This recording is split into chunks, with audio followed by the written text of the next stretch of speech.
세상의 모든 지식 언더스탠딩. 자, 2교시 시작하겠습니다. 이런 얘기만 들으면 네. 도대체 대한민국 못 살 나라 같잖아요. 네. 그러나 또 이렇게 해담경제연구소 어혜진 소장님이 다른 나라 얘기해 주시잖아요. 다른 나라도 엉망입니다. 진짜 다른 나라도 정말 엉망이구나. 그러니까 우리만 이런 거 그런 게 보면서 아니구나. 위안을 느끼죠. 네. 잠깐 지금부터는 힐링 네. 타임 시작하겠습니다. 네. 해담경제연구소 어혜진 소장님 어서 오세요. 네, 안녕하세요. 네. 자, 오늘 준비해 오신 또 엉망인 이야기. 나라 밖 그 얘기 스토리는 뭐 어디 뭡니까? 오늘은 일단은 뭐 오늘도 뭐 하나를 뭐 깊게 갖기보단 좀 여러 개를 준비해 왔어요. 좋습니다. 여러 개 좋아하시는 좋습니다. 것 같아서 예. 일단은 화면을 먼저 보겠습니다. 기사 화면 보시면 이거 이코노미스트 기사인데요. 그 매년 이코노미스트에서 그 한 해의 세계 대전망이라는 책 나오는 거 아세요? 아, 네. 근데 2023 이코노미스트 세계 대전망. 네. 그런데 거기에 나올 내용을 미리 보기 하는 시간을 좀 가져볼까 해요. 네. 예, 지금은 아직 서점에서 예약 판매하는 것 같더라고요. 예. 근데 거기에 실릴 내용이 지금 어제자 기사에 미리 실려가지고 네. 좀 가져오고 와봤습니다. 근데 보통 이 언론사들이 이런 거 많이 내놓거든요. 근데 이코노미스트보다 파이낸셜 타임즈가 연말에 마지막 호에 이렇게 내년 전망 이런 거 실어요. 근데 그게 적중률이 꽤 높아가지고 FT가 예, 인용이 많이 되고 있는데 음. 올해 것도 뭐 나쁘지 않았던 것 같아요. 뭐 적중률은 이코노미스트도 어쨌든 그 내용을 좀 가지고 와 보면 이 기사의 내용은 기업의 내년 환경에 대한 전망 기사예요. 예. 근데 이거를 한 문장으로 요약을 하면 기업들은 내년에는 높은 인플레이션과 경기 침체라는 두 개의 괴물, 다시 말하면 이제 스태그플레이션이죠. 예. 스태그플레이션과 싸울 준비를 해야 한다. 음. 이 얘기입니다. 근데 뭐 스태그플레이션은 뭐 올해도 사실 자주 언급이 됐던 거거든요. 우려 중 하나였는데 내년에는 조금 더 현실적인 체감이 될 것으로 이코노미스트가 보고 있어요. 예. 그래서 이코노미스트에 따르면 올해는 그 회사의 비용 압박이 너무 심했다. 그래서 주가도 많이 떨어졌잖아요. 예. 근데 이제 유로권 같은 경우에는 유럽에서 에너지 가격 너무 오르니까 그 생산자 가격이 연간 거의 뭐 한 40% 정도 그렇게 웃도는 속도로 치솟았는데 올해는 좀 비용이 치솟아도 예. 소비자의 수요가 좀 강했어요. 그리고 그 팬데믹 기간 동안에 각국 정부들이 이제 지원금을 줬었죠. 그러니까 좀 지탱이 됐었다 올해는. 그런데 그리고 뭐 그래서 덕분에 미국 같은 경우에는 뭐 기업들이 GDP 대비해서 수익이 엄청 늘어나는 예. 그런 효과도 있었고 그런데 내년에는 그 경영자들이 두 가지 어려운 과제를 직면할 텐데 그거를 뚫고 나서도 이 올해와 같은 수익을 좀 유지해야 되는 과제에 직면해 있다. 그래서 그 두 가지가 과제가 뭐냐? 하나는 높은 비용. 내년에는 뭐 에너지 가격 같은 경우에는 뭐 급격하게 상승하는 거는 좀 멈출 수 있겠지만 예. 뭐 임금이라든지 다른 비용은 계속 높은 수준을 유지할 것 같다. 그러니까 기업들은 일정 수준의 생산을 유지하기 위해서는 뭐 재고라든지 뭐 심지어는 외상 같은 거에 더 많은 비용을 써야 될 수도 있다. 그리고 두 번째 과제는 또 수요 부진. 네. 유럽에서는 이제 정부들이 에너지 쇼크로 인한 좀 충격을 완화하기 위해서 좀 덜 쓰려고 하고 이제 노력을 하고 있잖아요. 예. 그러니까 소비자들은 결국에는 구매를 줄일 건데 예. 그리고 미국에서는 또 금리 상승이 경제에 타격을 주기 시작할 거고 근데 이 기사의 일부분을 화면으로 보시면 이 부분인데요. 예. 이거는 딜로이트가 지난 8월에 기업 CFO들에게 물어본 내용이거든요. 네. 근데 2023년에 스태그플레이션을 예상하는 최고 재무 책임자들은 39% 전체 응답자에 그리고 이제 리세션 경기 침체죠. 이걸 예상한 사람들은 46% 이렇게 나왔다. 초록색으로 이렇게 제가 그거 봤어요. 뭡니까? 스태그플레이션은 39, 네. 리세션은 46. 맞아요. 편하게 보시라고. 그 두 개를 연결한 거예요. 딜로이트에서 조사했는데 난 예전에 영어 할 때 자 여기까지 그거 주어 여기까지 이건 목적어 나 그건 줄 알았어요. 편하게 보시라고. 예. 네. 알겠습니다. 자, 그러면 이제 기업들은 스태그플레이션과 싸우기 위해서 어떤 전략을 내세울까라는 네. 예상 내용도 있었어요. 근데 이 경우에는 이 전략, 저 전략 이렇게 합쳐서 네. 써먹을 기업들이 많겠지만 대부분의 많은 기업들은 이제 비용 증가를 고객에게 전가하려고 할 거다. 가격으로 전가할 거다. 네, 근데 올해 그 맥도날드만 해도 그렇다. 음. 맥도날드가 지난 7월에 영국에서 14년 만에 처음으로 치즈버거 가격을 올렸거든요. 네. 근데 왜 빅맥도 아니고 치즈버거 올렸는데 그게 뭐 이러실 수 있는데 예. 치즈버거는 거의 맥도날드의 뭐 대표 제품이기도 하고 가장 싼 햄버거예요. 맥도날드 메뉴 중에. 네. 치즈버거가. 네, 그런데 맥도날드 그래서 치즈버거가 영국에서 거의 뭐 한 10여 년, 14년 동안 그 99펜스라는 상징적인 그 가격을 지켜왔는데 네. 그게 무너진 거예요. 그럼 뭐 본사가 있는 미국 같은 경우에는 뭐 애진작에 작년에도 올리고 뭐 올해도 한 10% 이상 올렸거든요. 예. 그러니까 아무튼 다른 업체들도 이걸 따라갈 거다. 근데 다만 고객의 신뢰가 조금 좋은 그런 위치에 있는 기업들, 뭐 조금 좀 가격 결정력을 가진 기업들은 아무래도 뭐 네슬레라든지 뭐 코카콜라라든지 이렇게 수요가 전반적으로 좀 탄탄하면서 좀 필수 제품을 판매한다거나 아니면 고객이 좀 신뢰를 받고 있는 좀 가치 있는 브랜드들은 매출에 영향을 받지 않는 시장의 점유율을 유지하면서도 물가 상승률만큼 오히려 그 이상까지도 가격을 올릴 수 있는 능력이 될 거다. 그러니까 이 기사에는 뭐라고 써 있었냐면 이제 strong price power라고 그러니까요. 네, 가격 결정력을 가진 기업이 될 거다. 그런 원가 올랐어? 그럼 비싸게 팔지. 한전이랑 너무 다르네. 그러니까 맥도날드가 원가가 올라서 네. 채권 시장에 가서 맥도날드 채를 막 팔러 다닌다는 게 상상이 가십니까? 여전히 한전에서 우리가 지금 완전히 빠져나오지 못했네. 네. 그렇게 가격 결정력이 있는 기업들도 네. 매출에 타격이 받을 거예요. 그렇죠. 수요도 그렇죠. 수요도 줄고. 그러니까 치즈버거를 1달러 받다가 네. 뭐 비싸졌으니까 1.5달러 받자. 그랬는데 매출이 일정하다는 건 안 팔린다는 거지. 조금 덜 팔린다는 거지만 뭐 그렇겠죠. 그러나 이익이 뭐 비슷하다라면 그동안 프라이싱 잘못했다는 뜻이죠. 예. 1.5달러에도 별 문제 없이 잘 팔리고 팔리는데. 그러니까 하여튼 모든 기업들은 예. 지금 현재 상황에서 항상 이익과 매출이 가장 높을 만한 가격을 설정하잖아요. 그런데 원가 올랐다는 이유로 그 가격을 바꾸면 당연히 손해를 봐야 맞죠. 끄떡없다라고 하면 어이 저 기업 대단해라고 할 게 아니라 자식들 프라이싱 잘못하고 있었네 그동안 이라는 거겠죠. 뭐 덜 영향 받는다는 얘기겠으나 네. 예. 네. 그런데 그냥 예. 대답할 가치가 없다는 뜻 같아.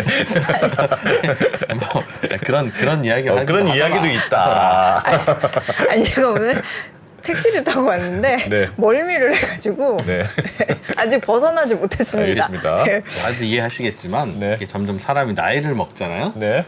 그러면 그 아는 게 생기잖아요. 네. 말하고 싶어. 말하고 싶어. 빨리. 네. 왜? 1번. 빨리 내 말해야 기억력에 대한 신뢰가 없습니다. 네. 그러니까 잊어버리기 전에 빨리 말하고 싶고. 2번. 내가 살면 얼마나 살겠나. 빨리 말하고. 빨리 말하고 싶어. 오늘 빨리 말 안 말하자. 하면 내일은 어떻게 될지 모르는. 그래서 국회의원을 하나 봐. 사퇴하세요. 하고 싶은 말 하고. 네.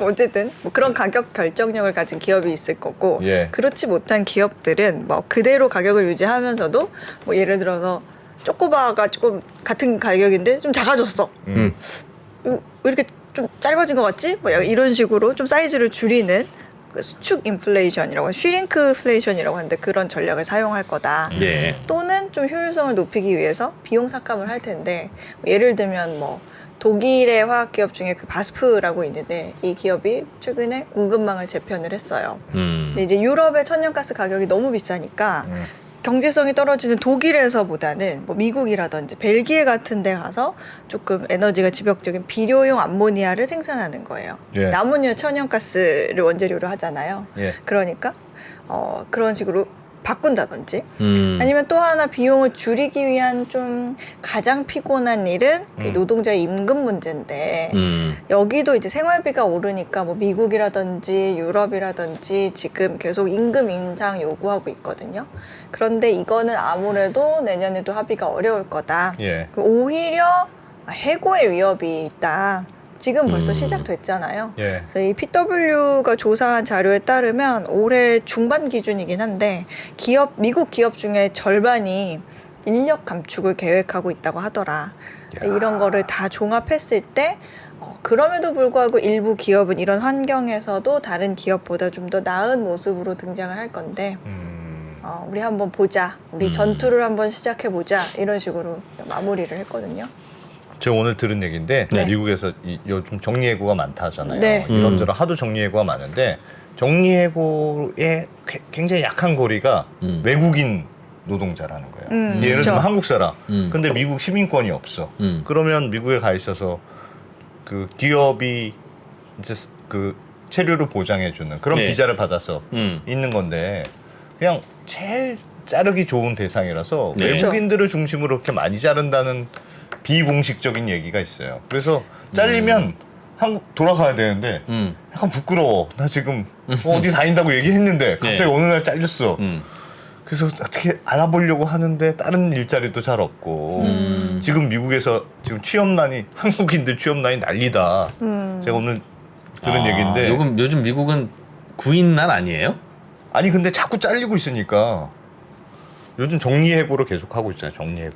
일본 뭐 트위터나 뭐 이런데. 예. 근데 큰 데들 외에도 작은 맞아요. 조금 기업들도 블루 칼라는 구인난, 화이트 칼라는 그렇습니다. 화이트 칼라는 레이오프. 레이오프.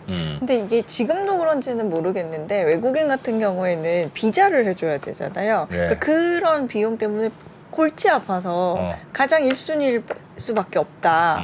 그런 이제 얘기 때문에 그렇기는 한데 그럼에도 불구하고 뭐 잘하는 사람들은 뭐 붙잡고 있기는 하지만 비자 문제 때문에 저 때만 해도 네. 그것 네. 소장님, 저희 언더스탠딩에서 몇 가지 금기 표현이 있습니다. 저 때만 해도 지금도 그런지 모르겠는데 나 있을 때는 뭐 이런 거. 제가 미국에 있었을 때만 해도 제가 미국에 있었을 때 겪은 일인데 네. 이런 표현은 가능하면 자제해 순화해 주시길. 주시면 좋겠습니다. 네. 아니 뭐 제가 한국에 있었을 때라고 하세요. 예. 네. 알겠습니다. 네, 이 프로가 그렇습니다. 컴플렉스가 잘 없는데 몇 네. 안 되는 컴플렉스. 네. 미국 얘기. 짧은 가방끈 그리고 유학 못 갔다 온 거. 그래. 최상욱 박사님도 박사하는데 지금. 네. 예. 네, 그리고 이제 다른 뉴스로 조금 넘어가 보려고 하겠습니다. 네. 화면을 보겠습니다. 요건데요. 이건 뭡니까? 기사 자체는 뭐 그 선전의 데이터 거래소가 1년간 시험 운영을 하고 나서 공식 거래를 개시했다. 뭐 그런 내용입니다. 네. 뭐 여기 보면 이게 창립 행사 11월 15일 날 뭘 뭘 창립? 선전의 창립했다고요? 데이터 거래소. 선전 데이터 거래소? 네, 선전 데이터 익스체인지. 데이터 거래소가 뭐예요? 또 데이터를 데이터를 거래하는 겁니까? 말 그대로 그렇습니다. 이 예를 들어서 뭐 그런 거죠. 우리나라에 데이터 거래소 있습니다. 요 네. 화면 보실까요? 이게 한국 데이터 거래소가 있는데요. 뭐 이런 거를 거래합니다. 택배 송장 유통 인덱스. 뭐 통신사에서 같은 경우에는 뭐 연령대별 뭐 어디에 많이 몰린다더라. 아하. 뭐 그런 식으로 이런 인덱스가 있고요. 가구 상품 매출 현황 뭐 이런 네. 것들이네. 근데 꽤 품목별 비싼 매출. 가격에 거래가 되고 있죠. 예. 예, 이런 식으로 거래를 하는 겁니다. 음. 네. 근데 사실 아까 보여드린 이 기사 자체는 뭐 굉장히 새로운 깜짝 놀랄 만한 그런 기사는 아니에요. 예. 예. 근데 중국 선전에 국영 데이터 거래소를 만들었는데 공식 거래가 지난주 화요일부터 시작됐다. 뭐 1년 동안 시험 가동 기간 거쳤는데 그 기간 동안에도 무려 뭐 우리 돈으로 하면 2천억 원 정도 규모로 거래가 이루어졌다. 예. 뭐 그런 내용입니다. 근데 아까 데이터 거래소 얘기 나와서 보여드리는데 이 네. 화면을 보시면 전 세계에 데이터 거래소가 있습니다. 아까 우리나라도 있었고요. 미국에는 민간 데이터 거래소가 650곳 이상 있고 네. 유럽에도 이렇게 많이 있고요. 제일 많네요. 그리고 중국, 일본 이렇게 다 있습니다. 뭐 다른 데도 있고요. 그 아까 전에 사진에서요. 네. 그 영문 사진에서 뒤에 로봇 같은 게 따라다니는 게 그 앞에 사람을 찍는 걸까요? 자전거 타는 사람을 몰래 네. 찍어서 그걸 데이터를 하는 걸까요? 저도 그 한번 이- 사진 한번 보여주십시오. 저도 그 이 사진 진짜 이상해요 사진 궁금했는데 저거. 저거 제 뭡니까 제? 저도 사실 이거 약간 빅데이터 만드는 추출하려고 이렇게 AI에 쓰려는 빅데이터 만들려고 이렇게 하는 게 아닌가. 예. 한간에 그런 얘기가 있었잖아요. 모든 중국인들이 감시를 당하고 있다. 예. 이거는 뭐 확실한 건 아니지만 졸졸 따라다니면서 이렇게 저 찍는 거예요 저거. 뭐 야. 그런 그 어떤 빅데이터 수집의 일환 때문에 따라다니는 아이가 아닐까 지금 싶기는 한데요. 근데 뭐 네이버 다음 구글 이런 데서 동네 길거리 사진 다 찍어가지고 차로 해놓지 않나요? 네. 해놨잖아요. 예. 사람 얼굴만 이렇게 눈만 가리고. 맞습니다. 그런 거 같은 거 같은데 네. 정확하게 모르겠습니다. 그런데 그게 뭐 어떤 이슈가 있나요? 예. 근데 이게 예. 2014년에 중국에서 같은 경우는 구이양이라는 시골이 있는데 거기에 네. 데이터 거래소가 처음 설립된 이후에 뭐 작년에 상하이에 생기고 음. 올해 이제 선전에 또 이렇게 생기고 이렇게 통틀어서 20개 정도의 거래소가 있대요. 그런데 이미 생긴 거하고 생길 계획을 가지고 있는 것까지 합치면 뭐 40개 이상 된다고 해요.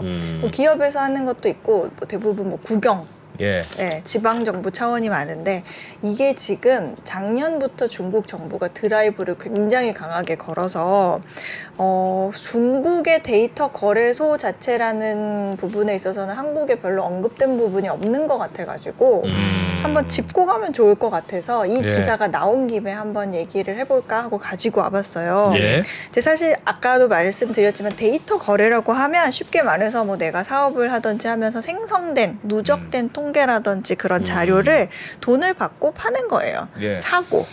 근데 가장 뭐 간단한 경우에는 뭐 우리가 예를 들어서 내가 새로 사업을 시작하려고 해요. 그런데 통신사의 트래픽 플로우를 조금 이용해가지고 예. 어디에 가게를 대면 음. 제일 장사가 잘 될까 이런 식으로 이용하는 거예요. 궁금하겠죠. 네, 위치 선정에 참고할 수 있잖아요. 네. 뭐 아니면은 병원에서 뭐 암 환자의 뭐 치료 임상 정보를 가져다가 건보공단에서 제공한 진료 정보를 가지고 이거를 합병증이나 만성질환 같은 거를 좀 어떻게 예측을 해볼까 하는 예. 그런 연구를 한다든지 어떤 뭐 아니면 맞춤형 의료 서비스를 한번 만들어 볼까 하면서 데이터를 합쳐서 이용할 수가 있는 거예요. 근데 중국에서 이번에 선전 이거 했을 때 실제로 이런 거래가 있었대요. 중국 공상은행이 상하이 전력회사가 파는 데이터를 샀대요. 어떤 예. 데이터였냐면 기업들의 전력 소비 데이터였대요. 와. 응? 이 은행이? 기업이 얼마나 전기를 썼느냐? 네.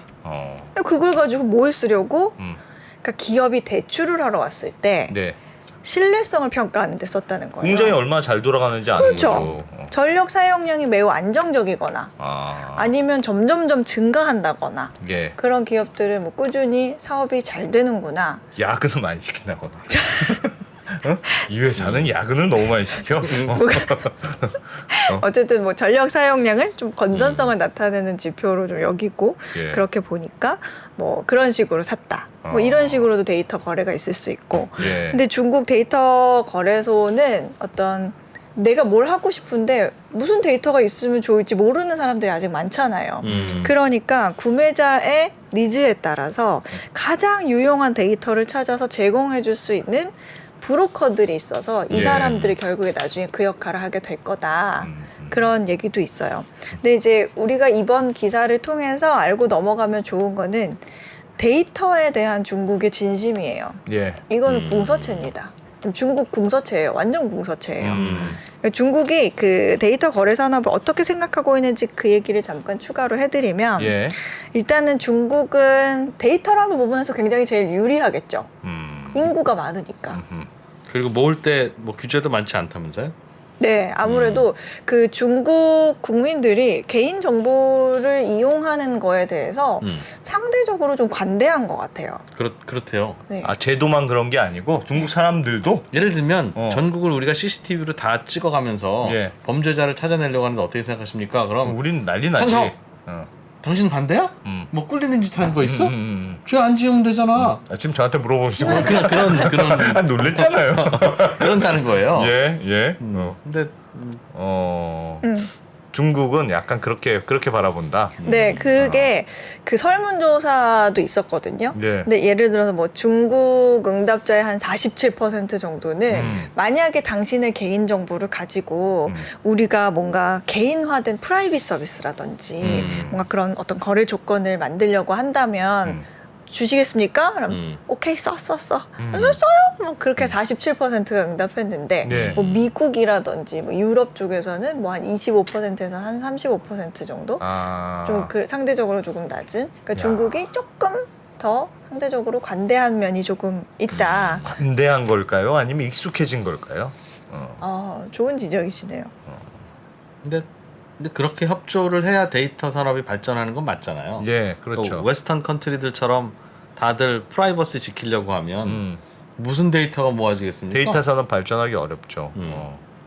그런데 저도 잘 모르겠어요. 그게 프라이버시일 수 있는가 잘 모르겠습니다. 저는. 그래서 뭐 다시 돌아와서 예. 뭐 어쨌든 중국에는 전 세계 인구의 한 20%가 살고 있으니까 다양한 수단이라든지 다양한 데이터를 수집할 수 있잖아요. 예. 근데 2025년이 되면 중국이 전 세계 데이터의 27에서 28%를 차지할 거다. 생산되는 데이터에. 워낙 데이터가 많아서. 네, 그런 통계도 있어요. 그래서 중국은 이 데이터를 엄청 키우려고 하는데 예. 우리가 생산 요소 하면 뭐가 있죠? 토지, 노동력. 자본, 오! 참. 언더스탠딩입니다. 참 정말. 정말. 우리 경제신문 기자 출신들이에요. 저는 아닙니까? 생산의 3요소. 오. 예. 그런데 중국이 여기에 데이터도 포함을 시켰대요. 4요소라고? 네. 새로운 그렇지, 생산 그렇지. 요소가 될 거다. 맞는 말이네. 그래서 데이터도 포함을 시켰대요. 그러니까 데이터가 다른 자원하고 효율성을 향상을 시켜서 예. 경제 성장을 좀 촉진할 수 있다. 이렇게 본다는 거예요. 믿고 네. 있대요. 예. 그래서 우리가 흔히 이 데이터를 원유의 비유를 많이 하거든요. 예. 그러니까 좀 여러 가지로 변형 재생산이 되니까 그렇게 비유를 많이 하는데 최종적으로는 데이터는 중국 정부가 어떻게 생각하냐면 데이터 거래소에만 거래될 게 아니라 앞으로는 기업의 자산으로 인식이 될 거다. 그래서 이거 재무제표에 들어갈 수도 있다. 데이터를. 네. 데이터 내가 어느 정도 가치가 있는 데이터를 가지고 있다면 이걸 팔 수 그거를 있잖아요. 회계적으로 반영하니까. 그렇죠. 그래서 맞네. 재무제표에 들어갈 수도 있다. 지금 원유 같은 건데 네. 그러는 거래소도 만들어지고 그 데이터를 사용자의 입맛에 맞춰서 정제하는 정유공장 같은 데이터 정제 기업도 생길 거고. 야. 그럴 그래서- 건데 중국에서 드디어 이거에 대한 첫 발을 떼는 것 같다. 말이 네. 되는데 중국은 매우 발전 속도가 빠를 것 같은 굉장히 생각이 드네요. 빨라요. 그래서 인구도 많고 네, 정말- 규제도 좀 별로 없고. 아니에요. 근데 규제는 지금 법 이런 데이터 시장을 만들어야 되는데 예. 법 적용을 하기 위해서 굉장히 열심히 제도를 만들고 뭐 세부 내용들도 막 계속 시행령도 만들어내고 하는 상황이거든요. 예. 그러니까 2017년에 왜 사이버 보안법 있죠? 그때 왜 우리나라 기업들이 굉장히 중국에 진출한 우리 기업들이 좀 난처해질 수 있다 하면서 좀 이슈가 됐었거든요. 예. 왜냐하면 외국 기업이 중국에 와서 수집한 데이터는 중국 절대 못 벗어나. 뭐 이런 골자였어요. 예. 그래서 뭐 정부가 다 검열하고 통제할 거야라는 게 사이버 보안법이었고 이제 그거를 이제 시작으로 뭐 작년에는 데이터 보안법이 또 나왔어요. 중국에서. 네, 데이터 보안법은 데이터 등급을 이렇게 분류를 해서 예. 데이터를 저장을 하고 보관하는 거에 대한 규제인데 여기도 뭐 해외로 이전하는 거에 대해서 관리 감독을 강화하겠다 뭐 그런 내용이 있고 근데 한편에서는 이 데이터 보안법 때문에 정부가 개인 정보를 액세스할 수 있는 계기가 되었다라는 비판도 나오기는 했었어요. 그리고 또 작년에 또 만들어진 게 개인정보 보호법이에요.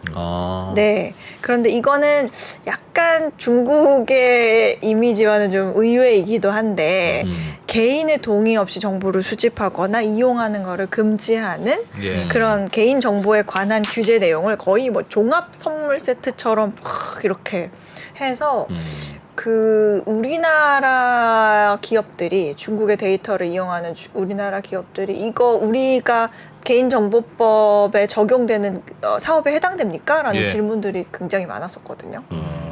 그래서 그런 부분들을 계속 만들어내면서 중국이 이제 데이터 자체를 국가 안보 차원에서 좀 대응하고 있는 모습을 보이고 있고 그럼에도 불구하고 굉장히 빨라요. 우리나라는 거의 뭐 완전히 국회에 그냥 딱 프리즈 됐다, 얼어 있다라고 할 정도로 이렇게 통과가 어려운 부분들이 굉장히 많은 걸로 알고 있는데 중국은 상대적으로 굉장히 빠르게 이거를 시도를 하고 있고 그럼에도 불구하고 뭐 예를 들어서 데이터 뭐 소유권이라든지 예. 이게 정말 최종적으로 누구의 것이었냐 예. 이거 개인 거냐 아니면 기업의 거냐 뭐 이런 문제부터 해서 여러 가지 체계가 아직 부족하다는 얘기는 많이 나와요. 그래서 요 기사를 한번 보시면 예. 요거는 더 차이나 프로젝트라고 뭐 뉴욕에 있는 중국 경제 정보 뉴스 플랫폼입니다. 예. 뭐 중국인이 만든 건데 이 기사 자체는 그 중국의 데이터 거래소는 어떤 정부의 그런 의혹에도 불구하고 잘 안 될 것 같다. 네버 해픈이네. 네, 예. 그런 내용입니다. 그러니까 중국 정부는 데이터 거래 시장을 원하지만 결코 실현되지 않을 거다. 왜요? 데이터 파는 사람들 중에 범죄자들이 너무 많아서 아, 작물이 많아서. 네. 아, 오염돼 있을 거다. 암 시장이 너무 활성화돼 그렇기도 하고 있어서 그냥 회사에서 모아놓은 개인정보 데이터 뺏어오고 그러겠죠. 네. 그래서 근데 그 부분이 요 부분이거든요. 예. 요 부분인데 야, 공부 열심히 하셨네. 쭉 쫙. 네, 이 부분이 이제 블랙마켓, 암시장에 대한 지적들이 있는데, 네. 뭐 조금 간략하게만 말씀드리면 중국 그 데이터 거래 시스템은 어떤 높은 규정, 그러니까 지금 법들이 너무 많이 나오니까 예. 오히려 규정도 그 레벨이 너무 높고 거래 비용도 있고, 그다음에 암시장의 그 난립으로 어려움을 겪고 있다. 근데 2021년에 발표된 북경대 연구 보고서에 따르면 여기 나와 있는 내용인데 2017년부터 2021년까지 중국이 세계 총 데이터 생산량의 9.9%를 생산을 했대요. 예. 근데 전체 2위래요. 그런데 데이터 거래소가 뭐 20개, 40개 설립됐음에도 불구하고 2020년에는 전체 거래 시장의 뭐 4%, 작년에는 5%밖에 차지할 정도로 거의 영향을 미치지 못하고 있다는 거예요. 신뢰성이 없거나 거래가 잘 안 되거나. 그러니까 데이터 거래 시장이 생산량에 비해 적은 거예요. 예. 작은 거예요. 그래서 활성화된 데이터 거래가 뭐 지난 8월 기준으로 30가밖에 없는 거래소도 있고 예. 뭐 일부 센터는 이미 폐쇄된 곳도 있고 그렇다. 그리고 암 시장도 기승을 부리고 있는데 작년에 중국 데이터 암 시장 규모는 우리 돈으로 따지면 거의 한 28조 원 정도 된대요. 예. 진짜 많죠? 아니에요? 네. 네. 네. 근데 이 암시장이 너무 커서 이미 자신들만의 산업 체인이 구축이 된 것 같다는 거예요. 그래서 그리고 또 하나는 이제 데이터를 공급할 때도 아까 예. 잠깐 말씀드렸지만 개인정보보호법이 새로 발효가 됐잖아요. 그것 때문에 데이터 주체의 동의를 필요로 하니까 데이터가 풍부해도 이걸 공개할 엄두를 못 내는 기업들도 너무 많다. 그게 제일 문제일 것 같아요. 네. 데이터를 수집하는 건 기업이 가능한데 네. 그럼 수집한 기업 거냐 아니면 그 데이터의 원래 소유주인 원 사람 거냐? 개개인들이나 뭐 그런 거냐. 그거는 어떻게 생각해요? 원래 동의를 다 받아야죠. 동의를 근데 받도록 우리가 돼 보통 있는데. 회원 가입할 때 약관이 있잖아요. 쓰도록 하겠느냐. 네, 거기에 이제 다 포함이 돼 있을 전 텐데. 쓰도록 하냐 하면 필수 말고 선택 있잖아요. 네. 다 안 합니다. 저도 안 합니다. 아니, 근데 지금은 우리는 동의 안 받고 지하철역에서 뭐 이거 하는데 예. 지하철역의 유동 인구나 혹은 남녀 성별이나 뭐 시간대별 뭐 누구나 혹은 뭐 그걸 다 혈액형별 알 뭐나 수 있다. 알고 싶다. 어. 그리고 알 수는 있다라고 한다면 네. 갑자기 동의를 받아야 되잖아요. 그렇죠. 그럼 지나가는 사람들한테 일일이 와서 서명하세요 할 수는 없는 거고 예. 어떻게 동의를 받죠? 그렇다고 그럼 그 쓰지 말까요? 그러니까 어. 그러니까 데이터 문제는 항상 이런 문제가 있죠. 와, 오늘 슈퍼챗이 아니 이렇게 그 저희 때문에 그런 거 아닌 것 같고 왠지. 너무 감사합니다. 그렇군요. 네. 네. 알차다고 항상 알차긴 한데 감사합니다. 오늘 이 정도로 알찼나 싶으면 저희가 죄송합니다. 네, 하여튼 고맙습니다. 네, 아 깜짝 너무 놀랐잖아요. 감사합니다. 지금. 남은 시간이라도 좀 더 알차게 예. 해보죠. 예. 열심히 지금 정신 차리고. 알겠습니다. 네. 그래서 어쨌든 그런 것 때문에 그래서? 뭘 어떤 식으로 팔아야 할지도 모르겠고 예. 그리고 이제 어떤 명확한 시스템이 아직은 구축되지 않았기 때문에 초기 단계라 그렇겠지만 이 성장 잠재력을 충분히 활용하기엔 멀었다. 네. 그리고 뭐 이런 기사에도 뒷부분에 비슷한 내용이 나오거든요. 화면에 제가 띄워놓긴 했는데 여기 이 기사에도 앞으로 우리 중국 데이터 거래소가 대처할 세 가지 문제를 꼽고 있는데 하나는 투명성이고 네. 그 정확히 누구 거냐, 누구한테 권리가 있느냐, 아니면 가격은 어느 정도로 책정을 해야 되느냐 이런 규제를 정하는 기준이 없었는데 예. 지금도 법 정비하고 뭐 정부가 다른 국가에 비해서 개입은 많이 하고 있다. 하지만 프라이버시 문제도 있고 그다음에 표준화의 문제도 있다. 그러니까 데이터가 있지만 그거를 판매 가능한 리소스로 만들어야 될 거 아니에요. 그렇죠. 그 이름 다 그냥 해가지고 촥 할 수 그렇죠. 없잖아요. 그렇지. 예. 그렇지. 그 리소스를 만들어야 되는데 거래소 플랫폼이 이거를 어떻게 판매하게끔 좀 이끌어줘야 되는데 그런 것도 좀 부족한 것 법적으로도 같다. 뭔가 가리마를 타줘야 되고. 네, 그런 내용이 네. 있습니다. 그러나 뭐 데이터 거래소부터 먼저 만들고 나면 예. 그때부터 또 이런저런 거 만들겠죠. 네, 그거 어떻게 생각해요? 예를 들면 프라이버시가 먼저냐 데이터 인더스트리가 먼저냐 그 둘 다 같이 갈 수는 없는 거거든요. 어. 진짜 그거 어려운 문제죠. 근데 일반적으로는 사실은 프라이버시가 더 중요하긴 하죠. 크게 보면 왜 중요해요? 프라이버시요? 프라이버시니까요. 내가 아침에 여의도로 출근했다. 네. 그 정보가 왜 그 중요하냐? 왜 그걸 감춰야 되는 겁니까? 싫은 사람도 있을 수 있지. 왜 싫죠? 그런 분은 왜 싫어요? 그게? 몰래 여의도로 왔어. 내가 오늘 영등포로 가야 되는데 몰래 여의도로 왔어. 예를 들면. 근데 그걸 이제 프리덤 네. 자유와 연결시키잖아요. 예. 근데 그거 잘 모르겠어요. 예를 들면 어떤 행동을 할 자유와 음. 어떤 행동을 몰래 할 자유는 네. 꼭 같이 보장되어야 하는가? 같이 보장되어야 하면 네. 데이터 산업은 이건 쉽지 않죠. 안 될 것 같은데요. 어떻게 생각하십니까, 오 소장님은? 저도 굉장히 이거는 네. 이 논쟁의 여지가 너무 많아서 예. 어떻게 얘기를 해야 될지 모르겠는데 좀 접점을 찾기가 어렵지 않을까 그런 생각이 듭니다. 분류는 잡아내야 하고, 어? 그렇죠. 엄마가 알면 안 되고, 엄마가 알면 안 된다. 누구나 아, 그렇죠. 엄마 숨기고 싶은 자유가 있는 거죠. 범죄는 아니지만 그렇죠. 숨기고 싶은 뭔가는 있는데. 숨기고 싶은 자유는 있는데 그걸 내가 반드시 공개해야 되느냐? 음. 네가 공개하세요.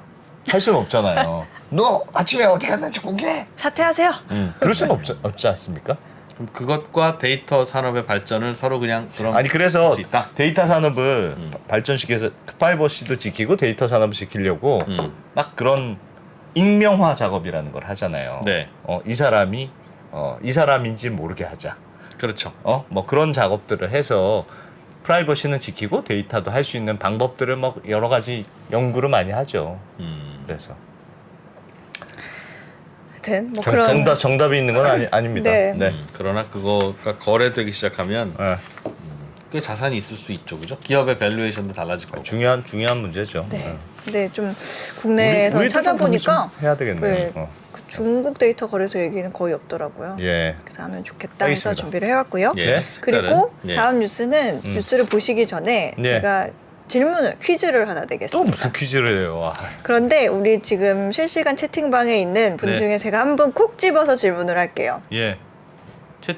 채팅창에 있는 분 질문한다고요? 아, 그래요? 네, 예, 해보십시오. 블랙님께서 대답해 주세요. 블랙님? 네. 블랙님? 네. 사퇴하세요. 사퇴하세요. 네. 엿이라고 올리신 네, 블랙님. 블랙님께서 네. 대답해 주세요. 네.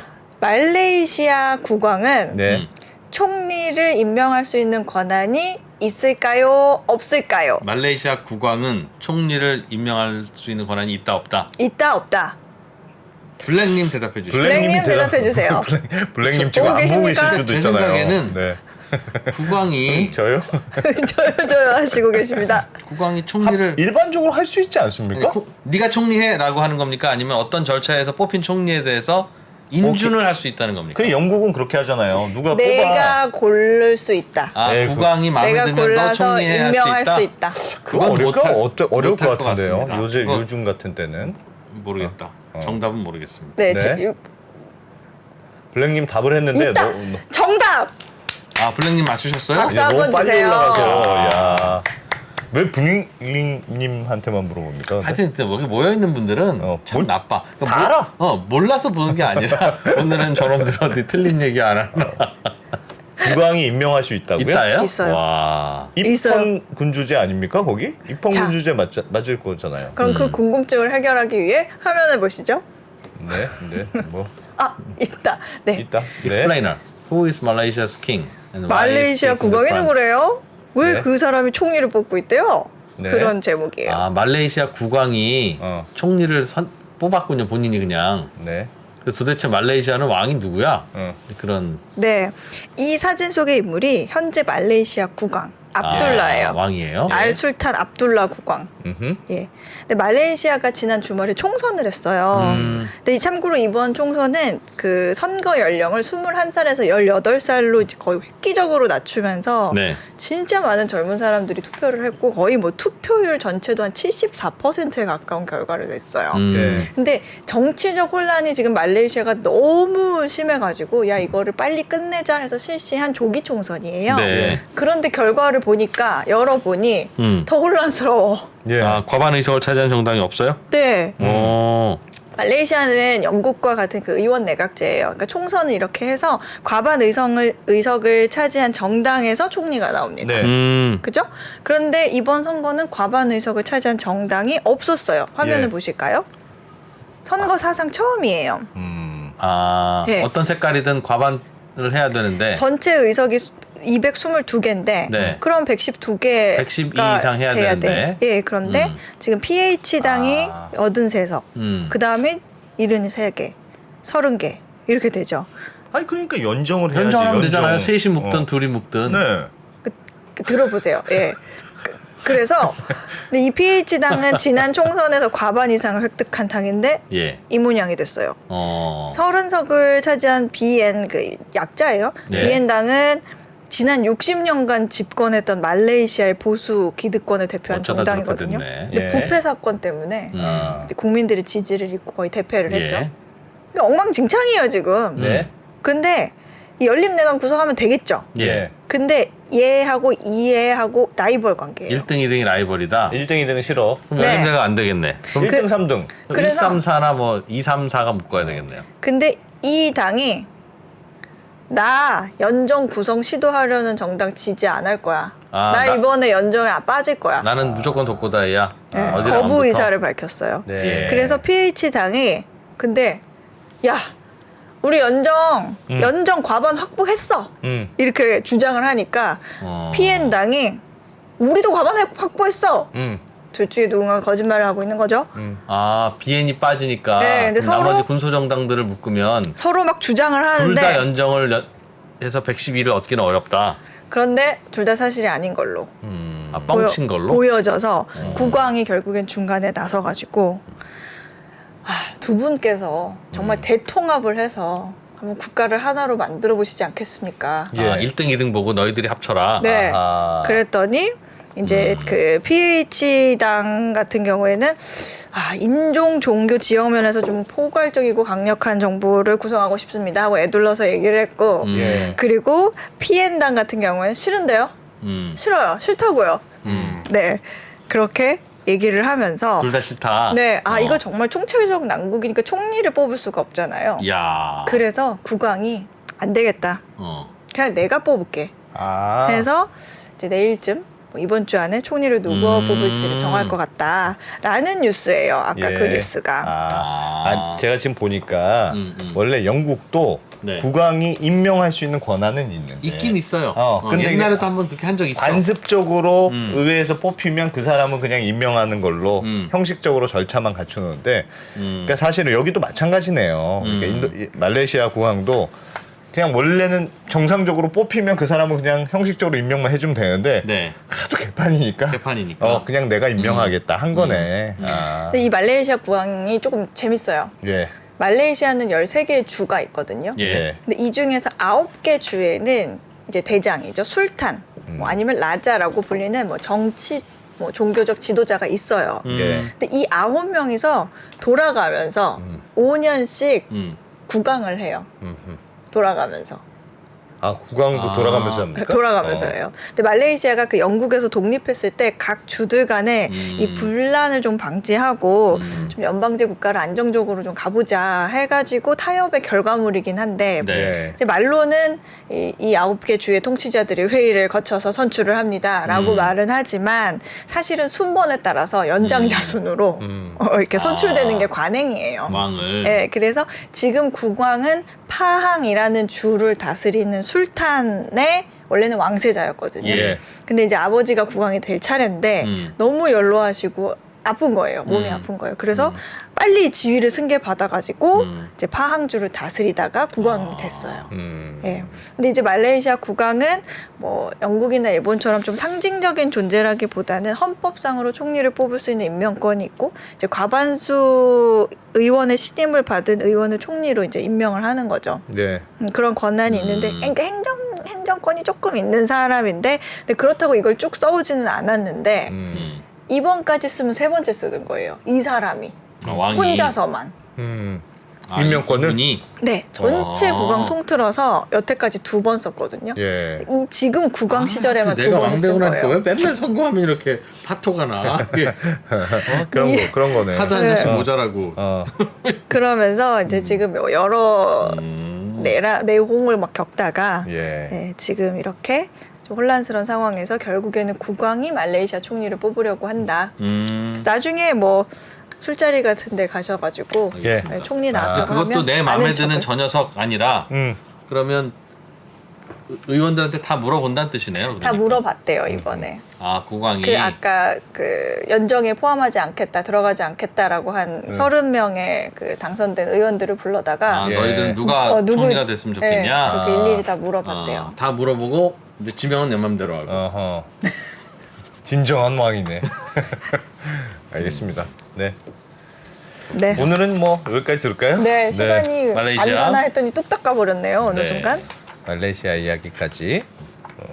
우리나라도 우리나라의 역사가 조금 어떻게 좀 삐끗 달라졌으면 예. 아직도 왕이 있을 수도 있어요. 우리나라도. 네. 그랬을 수도 있죠. 아직 왕이 있는 나라들은 참 특이하긴 하네요. 예. 참 안승찬 기자는 네. 그 뭔가 그 예민한 이슈 있죠. 네.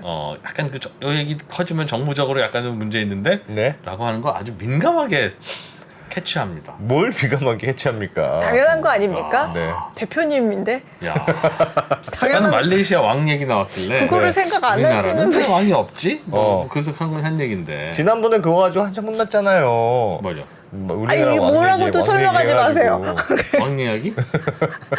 아니 왕이 지금 있을 수 있죠. 네. 그 뭐 별로 민감한 얘기도 아닌데. 네. 네. 네. 하여튼 오늘 슈퍼챗 싸주신 분들 그리고 예, 문제 감사합니다. 맞춰주신 블랙님 감사합니다. 아, 저 50만 원은 저희한테 주신 건가요? 아니면 두 분이서 뭔가를 이렇게 하신 것 같은데 모르겠습니다. 한데, 아무튼 유익하다고 했으니까 네, 그냥 어이진 고맙습니다. 선장님한테 드린 걸로 예. 하겠습니다. 네. 고맙습니다. 감사합니다. 네. 달라진 중국, 달라질 중국. 중국이 기침을 하면 한국은 독감에 걸린다. 최근 중국은 지난 10년보다 더 빠르게 변하고 있습니다. 이런 변화를 주도하고 있는 중국 정부. 그들의 계획을 우리는 얼마나 알고 있을까요? 중국의 정책을 제대로 이해하기 위해 만든 언더스탠딩 특강 시리즈 달라진 중국, 달라질 중국. 중국 전문가 이철 박사의 강연으로 만나보시죠. 지금 바로 영상 아래 링크를 확인하세요.